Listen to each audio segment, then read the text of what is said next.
సమంతకు tweet చేశారు మంత్రి Konda Surekha.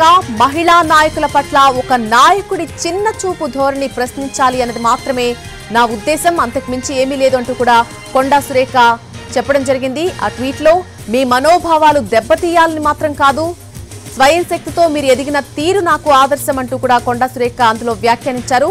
In case మీరు మనస్తాపానికి గురైతే నా వ్యాఖ్యలు ఉపసంహరించుకుంటున్నా అంటూ కూడా ఆ ట్వీట్ లో పేర్కొన్నారు కొండా సురేఖ. కొండా సురేఖ చేసినటువంటి ట్వీట్ ను మనం చూస్తున్నాం. సమంతకు ఆమె ఒక ట్వీట్ చేశారు.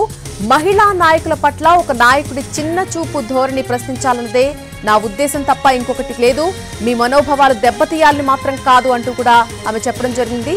స్వయం శక్తితో మీరు ఎదిగిన తీరు నాకు ఆదర్శం, మీరు మనస్తాపానికి గురైతే నా వ్యాఖ్యలు ఏవైతే ఉన్నాయో అవన్నీ కూడా నా వ్యాఖ్యల్ని వెనక్కి తీసుకుంటున్నా అంటూ కూడా ఆమె ఆ ట్వీట్ లో పేర్కొన్నారు. తన వ్యాఖ్యల పట్ల సమంత ఆమె అభిమానులు మనస్తాపానికి గురైతే తాను చేసిన వ్యాఖ్యలను పూర్తిగా ఉపసంహరించుకుంటున్నానని మంత్రి కొండా సురేఖ ట్వీట్ చేశారు. ఆ ట్వీట్ ని మనం చూడొచ్చు. తన వ్యాఖ్యలను అన్యదా భావించొద్దు అంటూ సోషల్ మీడియా ఎక్స్ లో ఆమె ఒక ట్వీట్ చేశారు. నటి సమంత మనోభావాలను దెబ్బతీయాలని తాను ఎలాంటి వ్యాఖ్యలు చేయలేదని అంటున్నారు మంత్రి కొండా సురేఖ. నిన్న తాను చేసిన వ్యాఖ్యల ఉద్దేశం మహిళల పట్ల ఒక నాయకుడు చూస్తున్నటువంటి చిన్నచూపు ధోరణిని ప్రశ్నించడానికి మాత్రమే కానీ సమంత మనోభావాలను దెబ్బతీసే ఉద్దేశం తనకు లేదని చెప్పారు. స్వయం శక్తితో ఎదిగిన తీరుతో సమంత అంటే తనకు కేవలం అభిమానం మాత్రమే కాదు, ఆదర్శం కూడా అని ప్రస్తావించారు ఆ ట్వీట్ లో.